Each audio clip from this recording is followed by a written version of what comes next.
guys, it's Nate and Emily again. We are here with our weekly podcast, We Know the ROC, Rochester real estate and culture. We're going to go through a few things today. We're going to keep it a little light and springy because, believe it or not, spring is right around the corner. Usually the typical spring market starts in the mid-February, and it goes all the way along to the end of June. So we're really excited to go over kind of a couple things this week. We're going to be focusing in on Pittsford. And before we get any further, we want to introduce what this show is being brought to you by. That's right, it's Ring Pop. Ring Pop is a great lasting treat that gets kids noticed. Whether on trips or at parties, kids can be a Ring Pop star with these beautiful Ring Pops. Ring Pop. Bring some star power. Okay, so we're back. Not sure if we're going to keep that in yet. Who knows? We thought we would have a little bit of fun today. So we just got back from lunch at Aladdin's. Emily loves to go to every single Greek restaurant there is in town. And so this week she picked Aladdin's, which is right in Show Place. Yeah. Right? God, these are really hard to get off. Sorry, they were like cutting off my circulation. They may fuse to your fingers, Ring Pop, because it brings you star power if you remember Ring Pop. They are made for 8-year-olds, so. Yeah. Oh. So we had what did we eat at? How was Aladdin's? So I had the hummus. Everybody was really nice too, by the way. They are awesome doing, service. Yeah, they are doing dine-in and takeout. And they have the nice little deck on the outside, enclosed and heated, so it's not cold, which is really nice. And I had the hummus, and I had the Greek salad. Obviously, that's all I really order anywhere. I oftentimes get the Greek salad myself. Today I had the kebabs, so chicken kebabs, and they were fantastic as always. So really kind of a staple in the village of Pittsford. Aladdin's, great lunch spot. Everybody loves it over there. And they have the bakery and everything set up too. So really great. And just that whole spot. So for those, again, We Know the ROC, we always like to talk a little bit about restaurants that we want to cover, and we want to also talk about the location. So this week we're doing Pittsford, specifically the village of Pittsford, and then talk about some greater trends that are going on in the area too. So as of today, this is February 19th, 2021. So we wanted to talk a little bit about the village of Pittsford. So the village of Pittsford is historic, really cute, walkable. All the houses are mostly old colonial houses. Pittsford was actually a stop on the Erie Canal. So there was a big, as most people know in the area, we are the Flower City, Flour, and we are the Flower City, Flower. So this is back when Rochester was the Flower City, so one of the first boom towns in the country, and that was from obviously the falls downtown, which but also several other falls around the area, like Honeoye Falls. A lot of these places were mills, and as the Erie Canal was built, it became a center of commerce for all of Western New York, and a lot of these villages kind of sprouted out of all these stops on the Erie Canal. So Pittsford is one of those villages, and again, as time has gone on, it's become more of a recreational, for the usage for the village. So in the summertime, spring and summertime, they will flood the canal back up. It goes all the way from Buffalo to Albany, and then you jump on the Hudson River and take that down to the city. So you really can traverse most of the state on the Erie Canal. So what's cool about Pittsford is that right there, they've embraced it as a recreational activity. So there's paths that go along it. There's shops, showing places, a big little shopping center kind of in the village. And then Main Street has restaurants, other shops as well. Really one of the most, a popular shopping district in this area. There's all kinds of great small businesses that are based here too. And then you can jump on certain boating. You can do boating activity on the canal as well. They have tours of it too. So really just an awesome place. And Aladdin's sits right on that. So you have a beautiful view, either whether in the wintertime or the summertime. So anything else you want to share about Pittsford? I actually really like biking on the canal there. So it runs pretty far. So as Nate said, they do a lot of recreational stuff. But if anybody in the area is looking for a nice kind of peaceful trail, I usually start in Henrietta, and then I actually bike all the way up to the canal there and stop and get a beer afterwards, which is At not really Block healthy, 32, right? Yeah, exactly. Thank you. I couldn't remember the name. Yep. I just pull up and the bar's right there. So What would you say it is to get from Henrietta to Pittsford to Fairport? How long of a trip would that be? I would say about an hour, I think. It's been a while since I've actually biked that trail. And it's pretty well paid. For the most part, it's paid. I think there's a couple spots that are rocky, but yeah, you can take a gravel bike or road bike and it'll get you there. Yeah, but a really cool place. And then it actually, again, that kind of leads into a lot of the different villages. So Pittsford is a good example of kind of how a lot of the Monroe County areas have been kind of designed. So most of the areas have villages that are kind of the old historic villages, and then there is a little shopping center that they will have, and then they have the suburban development too. So most of the towns are kind of designed that way, which is because they were sprung up from the commerce going in from the canals. That's kind of how they were naturally designed, as opposed to other areas of the country that were maybe mostly farmland. That farmland over time was sold off for developers. So it's a little bit different here. And I think what's helped kind of maintain the charm of a lot of areas in Rochester is the zoning of that. They take a lot of fine.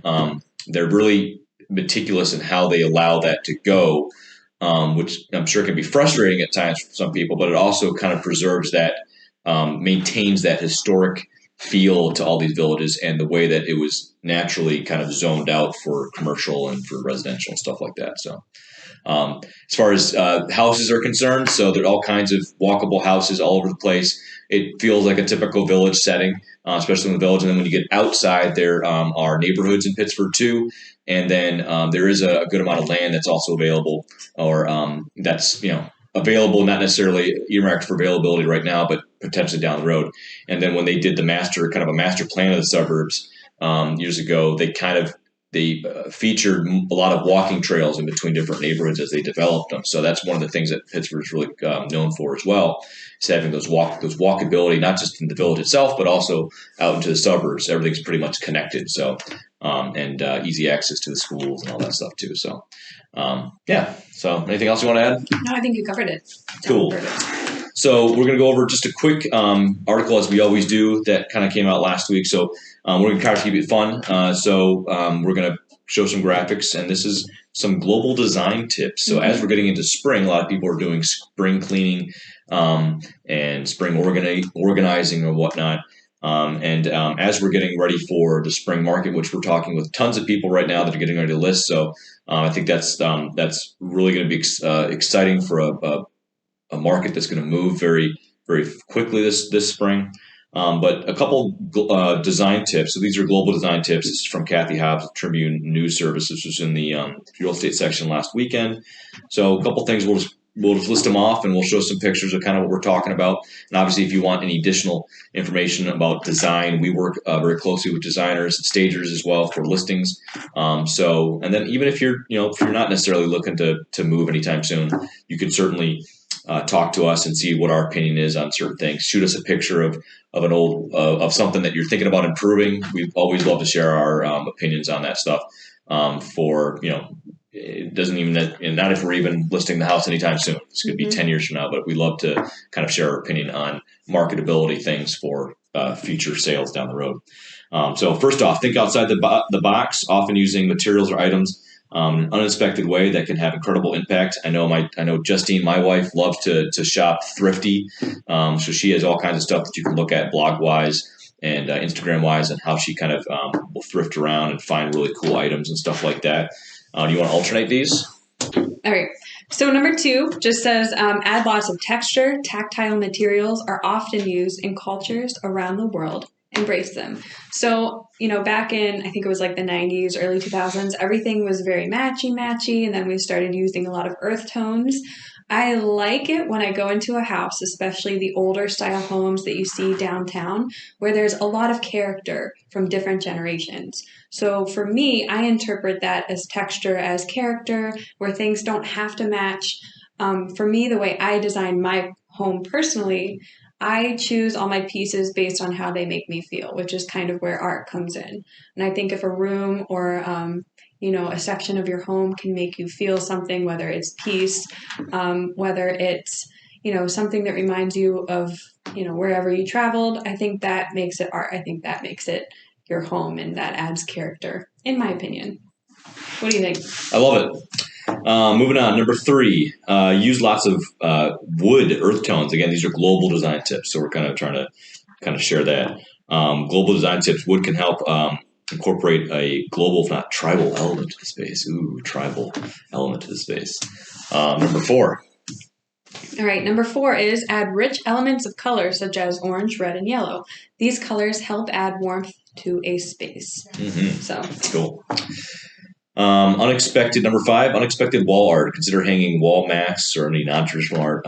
Again, everybody's style is different. So if you have a incorporate some stuff out of the box thinking, again, this is kind of an out of the box space, and we'll kind of show some examples of what we're talking about on the screen here. So number 6, use oversized elements such as bowls or plates as centerpiece items. These can be filled with decorative elements like wood balls, succulents, or mosses. Wood balls. Wood balls. What the heck? Oh, wood balls? Wood balls. Wood balls. Wood balls. All right. Like the wicker stuff. All right. Number 7, use lots of black and brown as your base colors. Okay. And then use botanicals and greenery. Number 8, they can help add a natural element. Use brass as the door. Use brass as Yeah. You edit this means rewind, so I can see that in the clip and stop it and rewind it. So use brass as the dominant finish as opposed to silver, such as chrome and nickel. All right, and finally, accessorize with global elements, bringing accessories that can help refresh and invigorate nearly every space. One of the good stores that I would say recommend to go to is Our House, which is in by the Culver Road Armory. They have all kinds of stuff like this, if this is your kind of design thing. Mm-hmm. But everybody's design is, again, different. We like to, when we're staging stuff, like to keep stuff pretty simple so that people, when they're walking into the houses, and this goes down to, you hear the term depersonalization. So depersonalization means that, we're trying to remove stuff that is showing your personal life because we want the buyers that are walking into the house to have to be visualizing themselves living in the house. So that means taking down wedding photos, things like that, so that people can really kind of envision themselves in that space. So these are good things to have, all these designs. Also, you want to try to pare them back a little bit so it's not overwhelming people when they walk through the door. That's definitely something that we can help out with as we walk through each house. So, yeah. Anything else you want to add? Nope. That's all set? All right, so that's it for this week. We love doing this. We're so excited that we're able to get out there and talk to people. Hopefully this continues to grow as part of our kind of package that we offer to all of our clients. And we'd love to be able to work with you and your friends and family. So please share this and like it, subscribe. And we're going to have new stuff kind of rolled out here and there as we continue to grow this audio version and video version of the podcast. So that way we can try to get our opinions and instructions and stuff like that of the overall Rochester market to everybody that we can. So again, thank you so much for joining us today. Thank you so much for the opportunity. And remember, get your ring pops at your local ring pop store.